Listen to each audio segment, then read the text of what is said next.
Assalamualaikum dear students. In today's video we will be covering exercise 1.5 of new book, that is class 9. So let's look at the questions. Before this, if you haven't subscribed to my channel, please do subscribe. So ये है exercise 1.5 जिसमें complex numbers के बारे में आज हम पढ़ेंगे।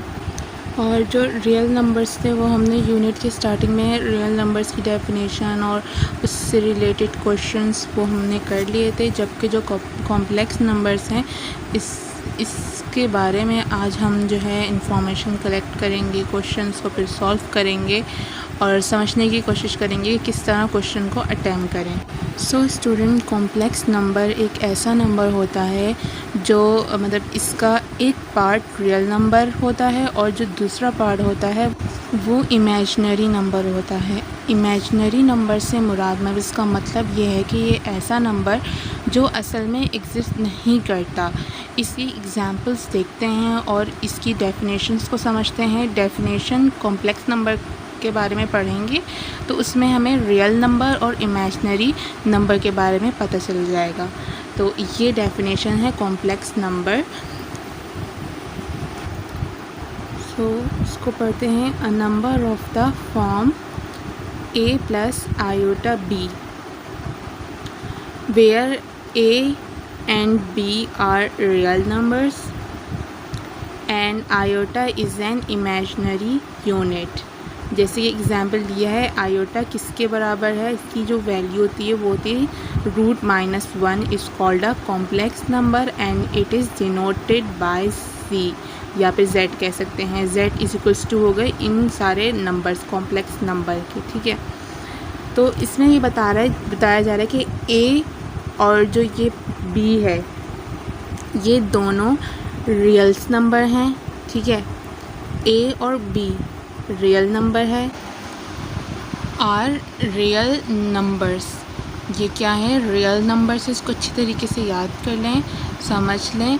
और जो ये आयोटा है, आयोटा क्या होता है, ये होता है इमेजिनरी यूनिट, इसको कहते हैं imaginary unit. Iota is an imaginary unit. और ए और बी क्या है, रियल नंबर्स। ये दोनों के बारे में डिफरेंस पता चल गया।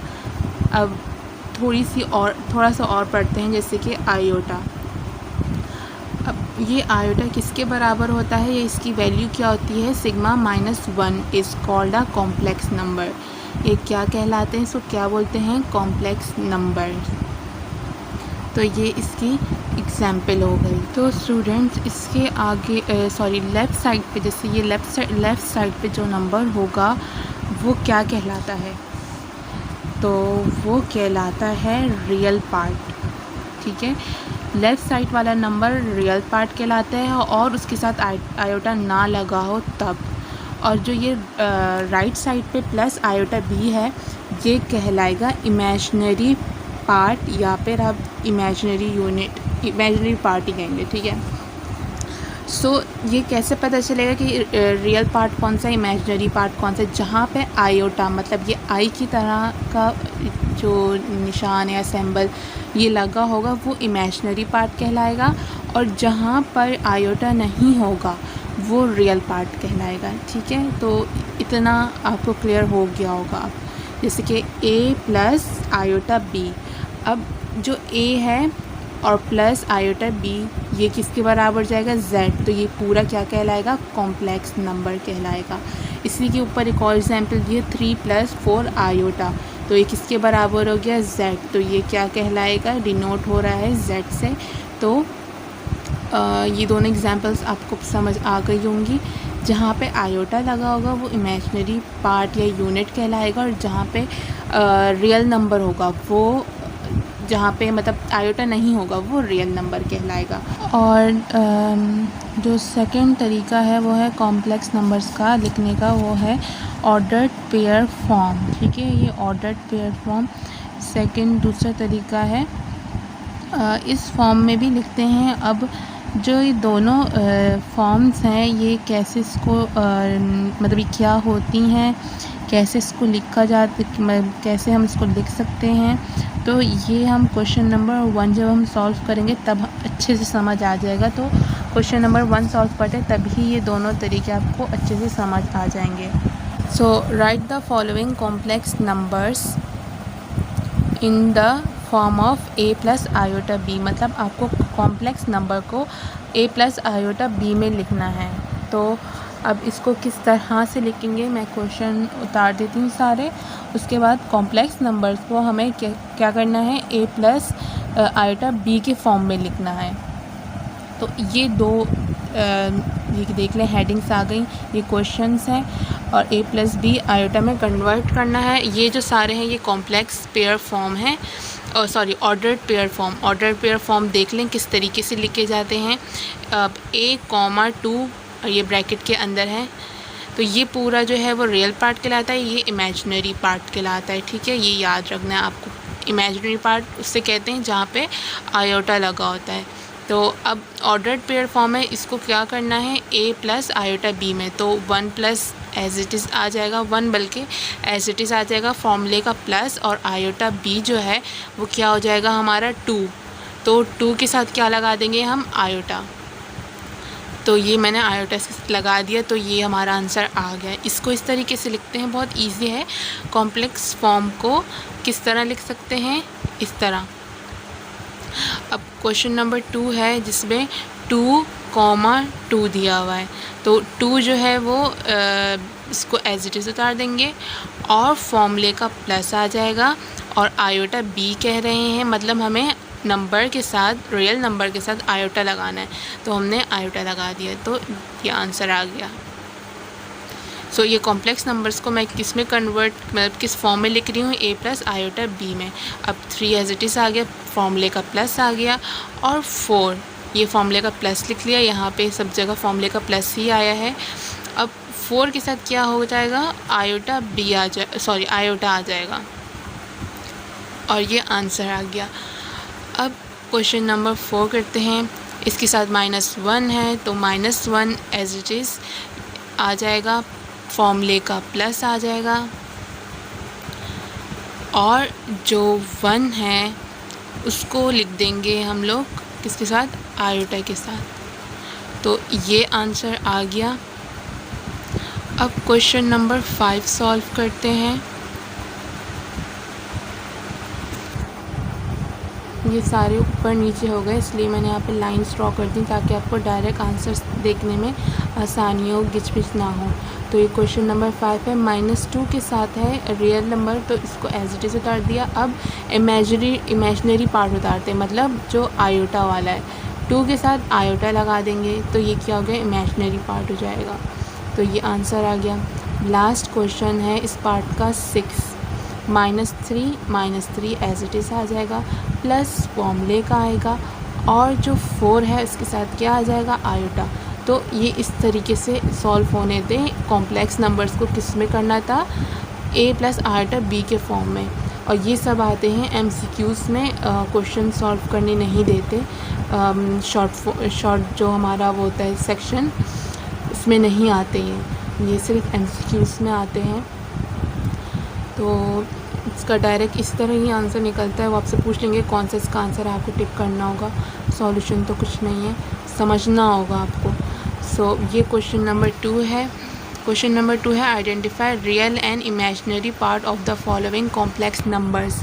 तो स्टूडेंट इसमें क्या करना है, कॉम्प्लेक्स नंबर्स को इसमें आइडेंटिफाई करना है, रियल और इमेजिनरी पार्ट को, कि रियल पार्ट कौन सा है और इमेजिनरी पार्ट कौन सा है। ये सारे जो है हमें कॉम्प्लेक्स नंबर्स दिए हुए हैं। क्वेश्चन नंबर 1 में मैं बता रही थी रियल पार्ट और इमेजिनरी पार्ट। जैसे अब ये 1 है, ये है रियल पार्ट। ये रियल पार्ट क्यों है स्टूडेंट्स, ये रियल पार्ट इसलिए है क्योंकि इसमें आयोटा नहीं है, इसमें आयोटा मौजूद है, तो ये क्या हो जाएगा, इमेजिनरी पार्ट। जिस नंबर के साथ आयोटा लगा होगा वो कहलाएगा हमारा इमेजिनरी पार्ट, और जिसके साथ आयोटा नहीं होगा वो रियल पार्ट कहलाएगा।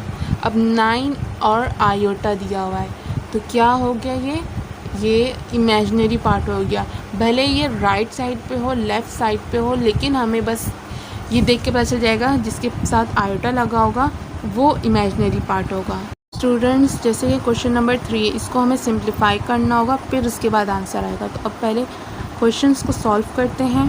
अब जैसे कि स्टूडेंट क्वेश्चन नंबर 2 है, identify real and imaginary part of the following complex, जिसमें हमें ये 3 पार्ट्स दिए हुए हैं। ठीक है, हमें क्या करना है, आइडेंटिफाई करना है real parts and imaginary part. तो मैंने क्या किया, एक रियल पार्ट लिख दिया जिसको हम आर ई के आगे लिखा है जेड से रिप्रेजेंट करेंगे, और इमेजिनरी पार्ट को आई एम यानी जेड से रिप्रेजेंट करेंगे। तो 2 कॉलम बन चुके हैं, एक कॉलम ऑलरेडी था हमारे पास, मतलब हमें आइडेंटिफाई करना था real and imaginary part. Complex numbers दिए हुए हैं, जो a + आयोटा b दिया हुआ है ना, ये उसका है कॉम्प्लेक्स नंबर का। तो इसके ऊपर ये लिख दिया फॉर्मूला। और अब हम इस क्वेश्चन को सॉल्व करते हैं कि रियल पार्ट क्या, रियल पार्ट कौन सा, जहाँ पे आयोटा ना हो। यहाँ पे आयोटा नहीं, इसलिए ये रियल पार्ट हो गया 1 हमारा। 2 और आयोटा दिया हुआ है, तो मतलब ये इमेजिनरी पार्ट हो गया। हम आयोटा नहीं लिखेंगे, हम सिर्फ वो नंबर लिख देंगे। अच्छा, अब यहाँ पे दिया हुआ है 9 आयोटा + 4, तो प्लस जो 4 है ये रियल पार्ट हो गया, और जो ये 9 आयोटा है हम सिर्फ 9 लिख देंगे, आयोटा साथ में नहीं लिखेंगे। -5 और 6 इसको हम सॉल्व करेंगे, यहाँ पे आयोटा नहीं लगा हुआ, तो इसको सॉल्व कैसे करेंगे। -5 एज इट इज़ रहेगा, -5 मैं लिख दूँगी, और बीच में प्लस की साइन आ जाएगी। अगर 6 के साथ माइनस लगा होता तो माइनस लगाते, लेकिन ये प्लस है तो 6 आ गया, और आयोटा। इसका मतलब हमारा जो रियल पार्ट है, रियल नंबर -5 है, और आयोटा इमेजिनरी नंबर कौन सा है, 6 आयोटा। तो मैं इन दोनों को अलग अलग कॉलम में लिख दूँगी। 6 आयोटा क्या है, इमेजिनरी पार्ट, इसको इधर लिख दिया, और -5 क्या है, रियल पार्ट, तो इसको मैंने इधर लिख दिया। ये इस तरह सब दिया हुआ हो, MCQs में वैसे आते हैं, अगर दिया हो तो आप ऐसे करना। अब -1 है, ये रियल नंबर है, माइनस आयोटा मीन्स -1, तो यहाँ पे मैं -1 लिख दूँगी, ये इमेजिनरी पार्ट हो गया। हमें इसमें सिर्फ ये जस्ट मालूम करना है इस क्वेश्चन में रियल पार्ट कौन सा है और इमेजिनरी पार्ट कौन सा है, बस। अब -3/4 ये रियल पार्ट है, और -4/6 ये आयोटा है, तो ये इमेजिनरी पार्ट हो गया। तो आयोटा की साइन नहीं आएगी, सिर्फ -4/6 ही आएगा इमेजिनरी पार्ट में। सो क्वेश्चन नंबर 6 2 जो है वो हमारे पास इमेजिनरी था, और -1 रियल पार्ट था। तो इतना तो आपको अब समझ आ गया होगा कि इमेजिनरी पार्ट और रियल पार्ट कौन सा होता है। क्वेश्चन 3 है, find the conjugate of the following complex number. सो इस क्वेश्चन के अंदर हमें क्या करना है, कॉम्प्लेक्स नंबर का कॉन्जुगेट मालूम करना है हमें। ये सारे क्वेश्चन जो हैं वो कॉम्प्लेक्स नंबर हैं, इसका कॉन्जुगेट मालूम करना है, कॉन्जुगेट मालूम करना है। तो मैं निशानी बता देती हूँ, जहाँ पर आयोटा होगा वहाँ पे, जहाँ पे आयोटा होगा जिस नंबर के साथ, वहाँ पे क्या हो जाएगा, वो साइन चेंज हो जाएगी। अगर प्लस में है तो माइनस में हो जाएगी, माइनस में है तो प्लस में हो जाएगी। तो चलें मैं एग्जांपल दे देती हूँ। जैसे प्लस में है तो हम क्या कर देंगे, इसको माइनस में, अगर माइनस में है तो प्लस कर देंगे। अब जैसे यहाँ पे प्लस है तो माइनस आ जाएगा, यहाँ पे प्लस है तो माइनस आ जाएगा, यहाँ पे भी प्लस है तो माइनस आ जाएगा। ये क्वेश्चन सॉल्व होगा, सिंप्लीफाई होगा फिर, और ये माइनस है तो ये प्लस हो जाएगा। और अब इस तरीके से ये सारे क्वेश्चंस होंगे। जहाँ पे आयोटा नहीं होगा वो क्वेश्चन सॉल्व होगा, मतलब सिंप्लीफाई होगा, उसके बाद आयोटा लगा के उसको सॉल्व करेंगे। तो ये सारे क्वेश्चंस कॉम्प्लेक्स नंबर कहलाएंगे, इसको जेड से डिनोट करेंगे। और कॉन्जुगेट जो होगा उस जेड के ऊपर बार लगा हुआ होगा, तो कॉन्जुगेट को हम इससे रिप्रेजेंट करते हैं, जेड के ऊपर बार लगा के। तो अब जो 2 और आयोडा है, तो इसके साथ है प्लस, हम यहाँ पे इसको कैसे लिखेंगे, 3 - 2 आयोडा, 3 - ये 3 है, तो अब इसके साथ प्लस है तो इसको हम माइनस कर देंगे, और 2 आयोडा, ये आंसर आ गया। ये वाले ऐसे जो क्वेश्चंस आते हैं ये ऑब्जेक्टिव्स में आते हैं। तो ये कॉम्प्लेक्स नंबर का हमने कॉन्जुगेट मालूम कर लिया, ये है कॉन्जुगेट, तो ये आंसर आ गया। कॉन्जुगेट इसे कहते हैं, इस तरह कॉन्जुगेट को हम सॉल्व करते हैं। क्वेश्चन नंबर 2 है, इसमें है 4 और 9। अब ये क्या होगा, 4 और 9 ये पहले सॉल्व होगा, इसको हम सिंप्लीफाई करेंगे। इसमें आयोडा नहीं है तो आयोडा लगाएंगे, 4 है प्लस में, अब बीच में जो है प्लस की साइन आ जाएगी और 9 के साथ आयोडा आ जाएगा। तो ये सिंप्लीफाई हो गया। अब इसको क्या करेंगे, प्लस की साइन है, इसको क्या कर देंगे हम, कॉन्जुगेट में माइनस की साइन लगा देंगे। तो 4 माइनस 9 आयोडा, ये आंसर आ गया। इसमें जस्ट सिर्फ साइन चेंज हो रही है, साइन को हमें चेंज करना है। अब ये भी सॉल्व होगा। -1 एज इट इज़ आ जाएगा, बीच में प्लस साइन आ जाएगी और आयोडा आ जाएगा। ठीक है, क्योंकि आपको पता है कि 1 इस आयोडा की वैल्यू 1 इसके साथ है, लेकिन शो नहीं करेंगे। तो यहाँ पे -1 प्लस था, माइनस आ गया और आयोडा आ गया, तो ये आंसर आ गया। अब क्वेश्चन नंबर 6, इसमें आयोडा दिया हुआ है, इसका मतलब इसके साथ 1 मौजूद है। तो हम क्या करेंगे, 1 माइनस की जगह प्लस और आयोडा, ये आंसर आ गया। तो ये भी इजी था। क्वेश्चन नंबर 5, यहाँ पे -3/4 दिया हुआ है और बीच में प्लस की साइन है, फिर ब्रैकेट के अंदर माइनस है, 4/5 और ब्रैकेट क्लोज आयोडा। तो जो -3/4 है ये एज इट इज़ आ जाएगा, इसकी साइन के साथ कुछ नहीं होगा, लेकिन जो आयोडा के साथ साइन होगी ना वो चेंज होगी, प्लस माइनस माइनस हो जाएगी, तो माइनस की साइन आएगी यहाँ पे और 4/5 आयोडा आ जाएगा। सो ये प्लस माइनस माइनस हो गया, इसलिए वैसे भी इसमें साइन चेंज करनी थी हमें। अब ये लास्ट क्वेश्चन है, 3 आयोडा + 1, तो 1 क्या है, इसको हम उल्टा कर देते हैं, पहले 1 कर देते हैं और फिर बाद में आयोडा, क्योंकि बाद में आयोडा करना है, और +3 आयोडा। तो ये जो है एक एग्जाम्पल के तौर पे समझाया है कि अगर मैं यहाँ पे इसको इस तरह लिख रही हूँ ताकि आप कंफ्यूज ना हो जाए, पहले मैं 1 लिख रही हूँ, फिर प्लस की साइन है, माइनस लगा के 3 आयोडा, और ये आंसर आ गया।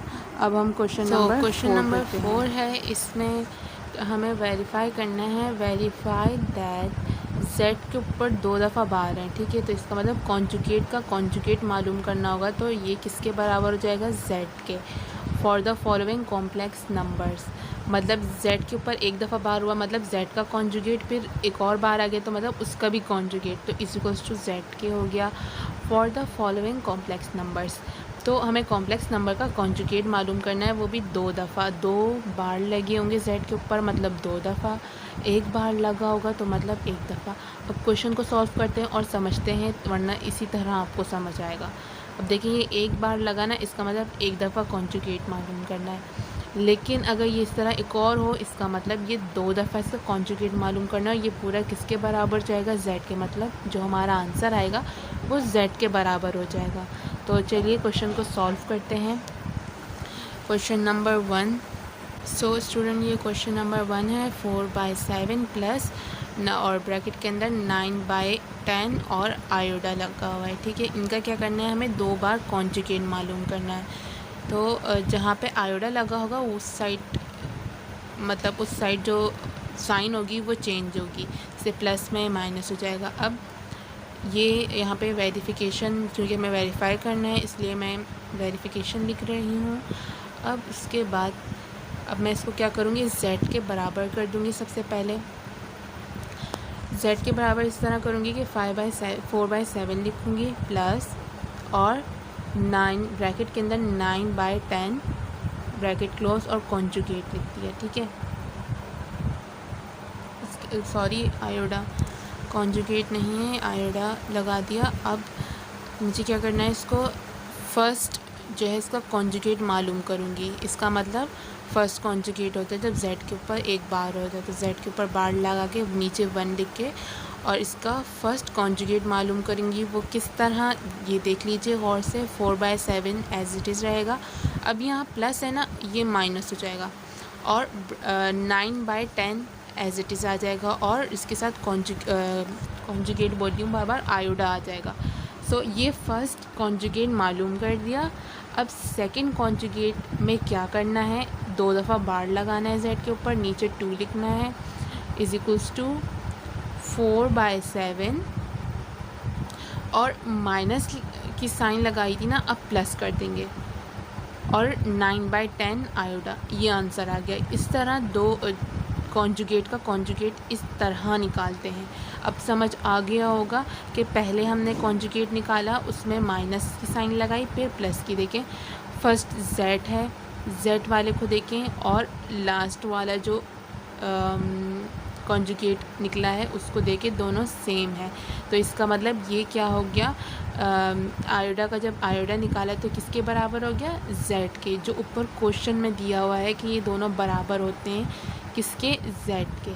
तो ये वेरीफाई हो गया। कॉन्जुगेट का कॉन्जुगेट किस तरह निकालते हैं ये समझ आ गया होगा स्टूडेंट आपको।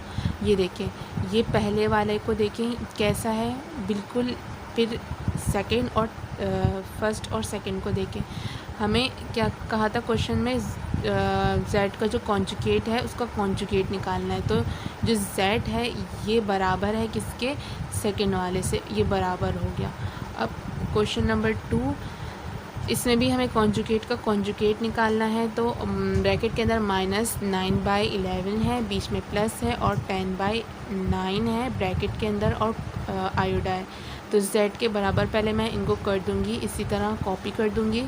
10/9, सो 10/9 आयोडा लगा के अब मैं इसका फर्स्ट कॉन्जुगेट निकालूंगी। तो वो किस तरह निकालेंगे देख लें। पहले z के ऊपर बार लगाया और साथ में 1, -9/11 सेम एज इट इज़ रहेगा, प्लस की जगह माइनस आ जाएगा, 10/9 एज इट इज़, और आयोडा।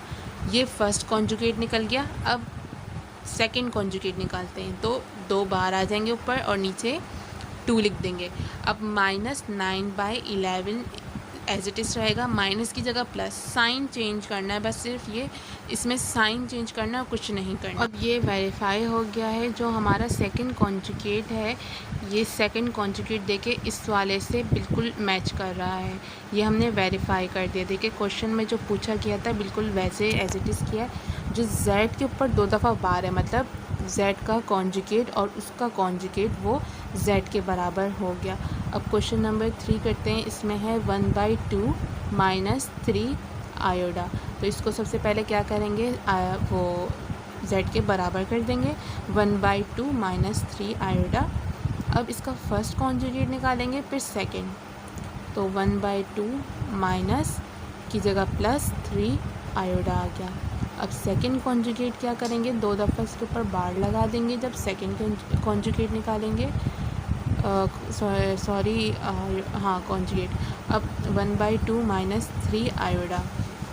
तो देखिए ये वाला हमारा किससे मैच कर रहा है, फर्स्ट z वाले से। तो ये प्रूफ वेरीफाई हो गया। तो इसमें बस सिर्फ साइन चेंज करनी, जहाँ प्लस है माइनस करना है, जहाँ माइनस है वहाँ प्लस की साइन लगानी है, और कुछ नहीं करना। कॉन्जुगेट में हमें सिर्फ यही करना होता है, भले एक कॉन्जुगेट निकालना हो या 2 निकालने हो। अब क्वेश्चन नंबर 4 भी यहीं पे मैं कर रही हूँ, मैंने कॉलम ड्रॉ कर दिया है। इसमें है 2 + 3 आयोडा। अब इसका किस तरह निकालेंगे, पहले मैं इसको z के बराबर कर दूँगी, 2 + 3 आयोडा। अब z के ऊपर एक बार लगा के और 1 लिख दूँगी। तो अब ये कैसे होगा, z के ऊपर एक बार लगा के 1, 2 प्लस है माइनस हो गया 3 आयोडा। फर्स्ट कॉन्जुगेट निकल गया। सेकंड कॉन्जुगेट में 2 दफ़ा बार लगा के 2 लिख दिया, 2 + 3 आयोडा। आंसर आ गया, ये हमारा कॉन्जुगेट निकल गया। तो ये थर्ड और फोर्थ हो गए। अब फिफ्थ करते हैं। और जब तक आप प्रैक्टिस नहीं करेंगे तब तक आपको सही से समझ नहीं आएगा। तो ये क्वेश्चन नंबर 5 है। अब इसमें भी क्या करना है, फर्स्ट कॉन्जुगेट मालूम करना है, फिर सेकंड, और फिर ये किसके बराबर हो जाएगा, z के। तो इसमें क्या हो रहा है, मल्टीप्लिकेशन हो रही, तो हम इसको सॉल्व करेंगे, फिर उसके बाद हम वेरीफाई करेंगे, ठीक है। 3 क्या होगा, ये गलती से निशान लगा दिए, 3 जो है 10 से मल्टीप्लाई होगा, और जो माइनस बाहर है और ये ब्रैकेट के अंदर ये आपस में प्लस हो जाएंगे, और 3 10 से मल्टीप्लाई होगा। तो पहले मल्टीप्लिकेशन करते हैं, उसके बाद फिर वेरीफाई करेंगे। तो -2, अब -3 क्या हो जाएगा, माइनस माइनस प्लस हो गया, और 3 10 से मल्टीप्लाई हो गया तो 30 आ गया, 30/9। आपको पता है माइनस माइनस प्लस होता है, तो इसलिए प्लस का साइन आ गया और ये 9 एज इट इज़ आ गया और आयोडा भी साथ में आ गया। अब इसके बाद ये हमारा हो गया सॉल्व। अब हम इसको क्या करेंगे, इसके वो निकालेंगे, कॉन्जुगेट निकालेंगे। तो z को पहले ये इनको z के बराबर कर देते हैं, इसको एज इट इज़ उतार देंगे और अब फर्स्ट कॉन्जुगेट निकालेंगे। आपको पता है फर्स्ट कॉन्जुगेट कैसे निकलता है, सिर्फ साइन चेंज करना होता है। ये वाला साइन एज इट इज़ रहेगा -2, प्लस की जगह माइनस आ जाएगा और 30/9 और आयोडा। फर्स्ट कॉन्जुगेट स्टूडेंट निकल चुका है। अब सेकंड कॉन्जुगेट निकालते हैं। सेकंड कॉन्जुगेट कैसे निकालेंगे, साइन चेंज कर देंगे, मतलब -2 एज इट इज़ आ जाएगा, जहाँ माइनस था वहाँ हमने प्लस लगा के 3/9 आयोडा और ये आंसर आ गया। तो ये क्वेश्चन नंबर 5 भी हमारा सॉल्व हो गया। और ये देखिए सेकंड वाला कॉन्जुगेट फर्स्ट वाले कॉन्जुगेट से बिल्कुल बराबर है, उसी की तरह है। तो अब लास्ट क्वेश्चन करते हैं अपना 6। सेकंड कॉन्जुगेट किसके बराबर है, फर्स्ट वाले से। अब ये लास्ट है क्वेश्चन नंबर 6। इसमें है 4x + 3 आयोडा y। अब देखिए इसमें x और y है, तो इससे कुछ नहीं होगा, जो हमारा कॉन्सेप्ट है वही कॉन्सेप्ट रहेगा। उसी तरह हम इसको सॉल्व करेंगे जैसे कर रहे थे बाकी क्वेश्चंस में। तो पहले मैं इसको z के बराबर कर दूंगी। तो z बराबर करने से मुराद बस इसको एज इट इज़ उतार दूंगी, पूरा कॉपी कर दूंगी। अब फर्स्ट कॉन्जुगेट निकालूंगी, z के ऊपर एक बार लगा के 1, 4x प्लस की जगह माइनस और ये पूरा एज इट इज़ कॉपी हो जाएगा।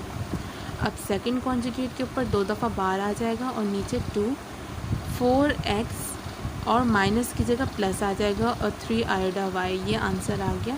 ये लास्ट क्वेश्चन था इस पार्ट का और देखें ये इससे बिल्कुल मैच कर रहा है, मतलब ये इसके बराबर है और ये वेरीफाई हो गया है। तो अब क्वेश्चन नंबर 5 करते हैं और उसके बाकी पार्ट्स करते हैं। और ये लास्ट क्वेश्चन नंबर 5 है इस एक्सरसाइज का। Find the value of x and y when, मतलब हमें x और y की वैल्यू इसमें मालूम करनी है, बस सिर्फ x एंड y की वैल्यू मालूम करनी है।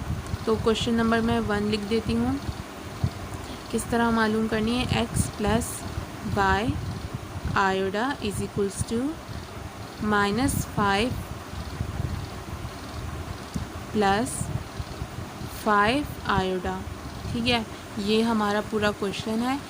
अब मैं एक एग्जाम्पल के तौर पे आपको समझाऊंगी कि x को मैं a सपोज कर लूँगी, y आयोडा को b और आयोडा भी लगा दूँगी साथ में, और -5 को c, ये a है, ये b है और ये c है। अब प्लस यहाँ पे 5 आयोडा क्या हो जाएगा, d आयोडा।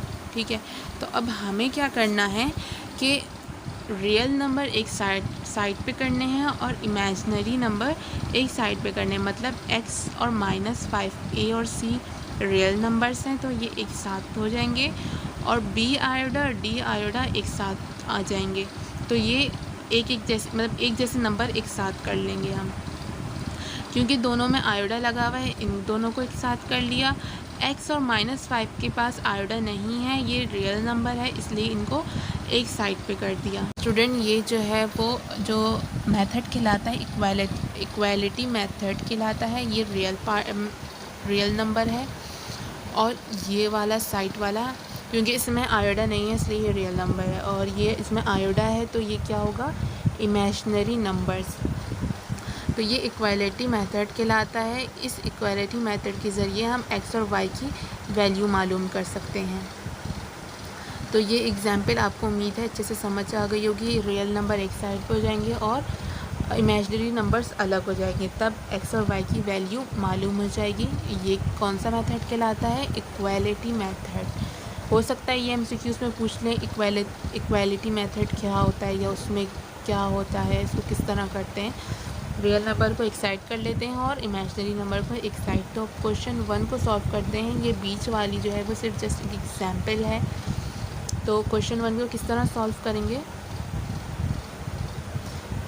कि जो x और -5 है ये हमारे रियल नंबर्स हैं, तो x और -5 को एक साथ कर लेंगे और आयोडा y आयोडा और b आयोडा को अलग कर लेंगे, उनको अलग एक साथ लिख लेंगे। तो x और -5 ये एक साथ आ जाएंगे क्योंकि ये रियल नंबर है। मैं इसलिए एक बात बार बार दोहराती हूँ ताकि आप लोग को अच्छे से समझ आ जाए। सो रियल नंबर को एक साथ कर लिया, x इज इक्वल्स टू -5 ये रियल नंबर एक साथ हो गए, और y आयोडा 5 आयोडा एक साथ आ जाएंगे। y iota is equals to 5 iota. अब इसको क्या करना है, x और y की हमें जो है वो वैल्यू मालूम करनी है। तो x की तो वैल्यू आ गई, लेकिन y की वैल्यू तब आएगी जब हम आयोडा को हटा देंगे, काट देंगे, दोनों कट गए तो आंसर आ गया x is equals to -5, y is equals to 5। तो ये आंसर आ गया। आयोडा हट जाएगा तो आंसर इजीली आ जाएगा, आयोडा हटेगा तभी आंसर आएगा, तो इसलिए हमने इसमें से आयोडा को कैंसिल कर दिया। तो अब ये आंसर आ गया है। अब क्वेश्चन नंबर 2 करते हैं, और इसकी स्टूडेंट्स प्रैक्टिस करते रहें तभी आपको और अच्छे से समझ आएगा। सो अब क्वेश्चन नंबर 2 है, इसमें भी हमें x और y की वैल्यू मालूम करनी है।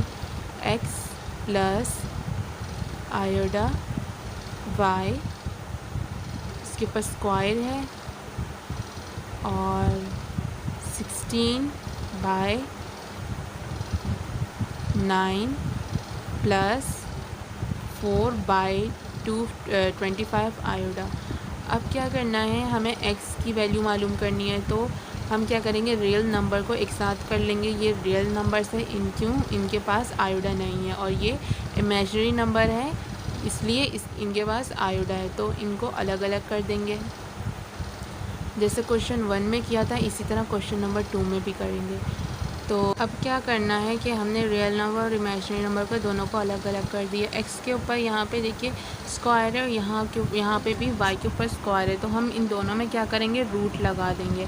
देखिए हमें x की वैल्यू और y की वैल्यू मालूम करनी, तो इस तरीके से तो आएगी नहीं, हमें 2 को हटाना पड़ेगा। 2 को हटाने के लिए हम रूट लगाएंगे, तो हम क्या करेंगे, taking root on both side, तो रूट लगा देंगे।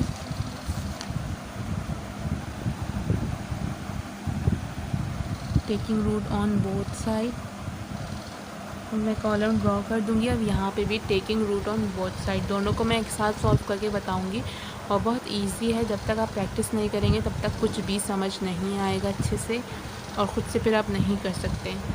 तो अभी अगर समझ में भी ना आ रहा हो ना, जब तक आप खुद से लिखेंगे नहीं, प्रैक्टिस नहीं करेंगे, तब तक फ़ायदा नहीं है वीडियो देखने का। तो अब देखिए, इसको मैं एज इट इज़ रूट के अंदर लिख दूँगी, ठीक है। तो ये आ गया रूट, और उसके अंदर x स्क्वायर आ गया इज इक्वल्स टू 16 और 9 रूट के अंदर आ गया, और यहाँ पे आयोडा कैंसिल हो गए, बाकी इन सबको रूट के अंदर लिख देंगे। y square is equals to 9/25 root के अंदर आ जाएगा। अब इसको आगे सॉल्व करेंगे। अब क्या होगा, जो स्क्वायर है ना ये रूट से कट जाएगा, ये दोनों कट जाएंगे तो सिर्फ x रह गया। 16 की जो वैल्यू होती है हाफ, 4 को जब आप 4 से मल्टीप्लाई करते हो तो 16 आ जाता है। ये अब एलसीएम लोगे तो 4 आ जाएगा, तो यहाँ पे हाफ होके 4 आ जाएगा, और 9 का हाफ क्या होगा, 3 3 × 9 होता है। तो ये कर दिया, इस तरह से ये रूट हट गया। अगर आप इसको कैलकुलेटर में करेंगे ना, same as it is number आएंगे, और यहाँ पे भी रूट और स्क्वायर कट गए आपस में। 9 और 9/25 का रूट निकाला तो 3/5 आ जाएगा, क्योंकि 5 5 से 25 होता है, 3 3 से 9 होता है। तो इस तरीके से ये हो गया। तो अब हमारे पास x की वैल्यू आ गई और y की वैल्यू आ गई, तो आपको पता चल गया स्क्वायर रूट किस तरह लेते हैं। अब क्वेश्चन नंबर जो है 2 देख लेते हैं, सॉरी 3 देख लेते हैं। 2 तो हो गया सॉल्व, और ये आंसर आ गया इसका। x की वैल्यू निकालनी थी इस क्वेश्चन में, और y की वैल्यू, तो x की वैल्यू और y की वैल्यू आ गई। इसके ऊपर स्क्वायर लगा हुआ था, इस वजह से हमें रूट लगाया। अगर नहीं होता तो हम रूट नहीं लगाते। अब क्वेश्चन नंबर 3 देखते हैं। क्वेश्चन नंबर 3 भी इजी सा है। y के ऊपर स्क्वायर है plus x/3 iota is equals to 121 minus 9 by 5 iota, ठीक है। तो अब देखें यहाँ पे है स्क्वायर y के पास, ठीक है, ये और 121 एक साथ आ जाएंगे। अब यहाँ पे y के पास स्क्वायर है तो आपको याद है हमने रूट निकाला था, तो हम रूट निकालेंगे और यहाँ पे आयोडा वाले साइन सारे दोनों एक साथ आ जाएंगे। तो रियल नंबर और इमेजिनरी नंबर अलग अलग कर दिए। अब क्या करना है, यहाँ पे लगा हुआ है 2, तो मतलब हम क्या करेंगे, taking square on both side, हम क्या करेंगे, स्क्वायर रूट निकालेंगे इनका बोथ साइड पे। और सामने इमेजिनरी नंबर में स्क्वायर नहीं है तो यहाँ पे स्क्वायर रूट नहीं होगा, सिर्फ इसी साइड पे।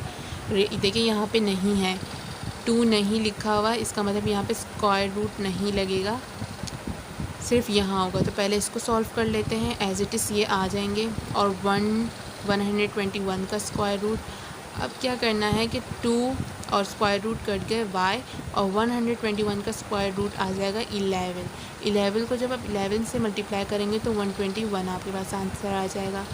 तो ये y का तो आंसर आ गया। अब हमें निकालना है x का किस तरह निकलेगा, आयोडा कट गए, अब ये दोनों आपस में बच गए। अब ये क्या करेंगे, मल्टीप्लाई हो जाएंगे एक दूसरे से, 3 - 9 से मल्टीप्लाई हो जाएगा। तो किस तरह, x को अकेला करके 3 - 9, तो -9 मल्टीप्लाई बाय 3 आ जाएगा। इसको पहले मैं एज इट इज़ उतार दूँ क्योंकि आयोडा को काटा है। अब मैं कर देती हूँ 3 को -9 के साथ और x को अकेला कर देंगे क्योंकि x की वैल्यू मालूम करनी है। तो यहाँ पर -9 मल्टीप्लाई 3 बाय 5, मतलब -9 मल्टीप्लाई बाय 3 बाय 5। अब -9 3 से मल्टीप्लाई हो जाएगा तो क्या हो जाएगा, ये -27, ये -27 हो जाएगा और नीचे 5 आ जाएगा। तो ये हमारा आंसर आ गया। अब आपको पता चल गया जहाँ पे स्क्वायर लगा हुआ हो तो उसका आंसर किस तरह निकालते हैं, रूट लगा के, और जहाँ पे नहीं लगा हो, अपाउंड में हो रहे हो, तो उसको मल्टीप्लाई कर देते हैं x को अकेला करके। तो ये हमारे पास आंसर आ गए। अब क्वेश्चन नंबर 4 देखते हैं और उसको किस तरह सॉल्व करते हैं वो भी समझ लेते हैं।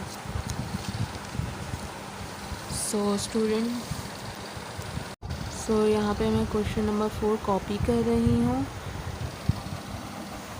यहाँ पे जो है √5/3 है, मल्टीप्लाई की साइन है, फिर -3/√2 है और y आयोडा है, इक्वल्स टू 6√3 आएगा यहाँ पे, 6√3/√2 और 2√2 मतलब 2 रूट के बाय 2/9 और आयोडा, ठीक है। अब ये क्या हो रहा है स्टूडेंट्स, ये आपस में क्या हो रहे हैं, मल्टीप्लाई, ये सब आपस में मल्टीप्लाई हो रहे हैं। किस तरह, 3 जो है वो मल्टीप्लाई हो रहा है -3 के साथ। अब पहले तो हम इनको अलग कर लेते हैं, पहले हम इनको अलग कर देते हैं, फिर मैं बताती हूँ कौन सा किसके साथ मल्टीप्लाई होगा। तो रियल नंबर एक साथ कर लेंगे, रियल नंबर वो जिनके साथ आयोडा नहीं है, तो इनके पास देखिए आयोडा नहीं है। अब इन दोनों को एक साथ लिख लेते हैं।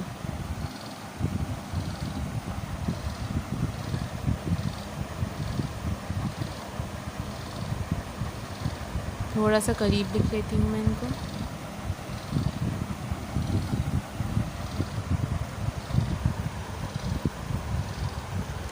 सही, तो ये मैंने लिख दिए, रियल और इमेजिनरी नंबर को अलग अलग कर दिया। ये मेथड कहलाता है इक्वालिटी मेथड। अब √5 2 से मल्टीप्लाई हो जाएगा, 3 6√3 के साथ हो जाएगा, और ये दोनों एक दूसरे के साथ और ये दोनों एक दूसरे के साथ। तो किस तरह करते हैं, अब मैं लिख के दिखाती हूँ कि किस तरह इसको मल्टीप्लाई करेंगे। x को इसमें अलग कर देंगे, यहाँ पे मैं x लिख दूँगी क्योंकि यहाँ पे इस साइड x की वैल्यू निकालेंगे और दूसरी तरफ y की। तो यहाँ पर क्या करूँगी मैं, यहाँ पे 3 और 6√3 आपस में मल्टीप्लाई हो जाएंगे, तो 6 × 3 और √3 आ जाएगा। ये दोनों आपस में मल्टीप्लाई हो रहे हैं, तो √3 और एक लाइन ड्रॉ कर दूंगी मैं। अब √5 और 2 ये दो आपस में मल्टीप्लाई हो जाएंगे, तो √5 और √2 आ जाएगा। अब दूसरी तरफ क्या करना है, लाइन ड्रॉ कर लेती हूँ। यहाँ पे भी क्रॉस मल्टीप्लिकेशन होगी, तो y इज़ इक्वल्स टू, अब √2 किसके साथ मल्टीप्लाई होगा, 2 √2 के साथ, तो इसको ऐसे उतार लेंगे, मल्टीप्लाई √2, मतलब ये पूरा पहले उतार लिया और फिर इसके बाद √2 उतार लिया। ठीक है, ये देखिए ये पूरा पहले उतारा और फिर ये बाद में उतार लिया। अब 3 और 9 है, तो 3 और 9 को उतार लूँगी मैं, -3 ब्रैकेट में आ जाएगा और 9 ब्रैकेट में आ जाएगा, क्योंकि 9 के साथ माइनस नहीं है, प्लस है, तो प्लस कुछ तो शो करते नहीं हैं इस तरह से। तो ये x को अब सॉल्व करते हैं। 6 3 क्या होता है, 18 और √3 आ जाएगा एज इट इज़। उसके बाद 5 का रूट, 2 का रूट, ये भी एज इट इज़ उतर जाएगा, क्योंकि स्टेप बाय स्टेप चलेंगे ना, इसलिए। अब इसमें क्या होगा कि यहाँ पे मल्टीप्लिकेशन हो जाएगी 2 और आपस में क्या हो जाएगा, 2 और 2 मल्टीप्लाई हो जाएगा यहाँ पे आपस में, तो ये रूट के अंदर ही आ जाएगा। और -3 और 9 क्या होते हैं, 27, तो -27 आ गया, प्लस माइनस माइनस होता है इसलिए -27 आ गया। अब आगे और करते हैं।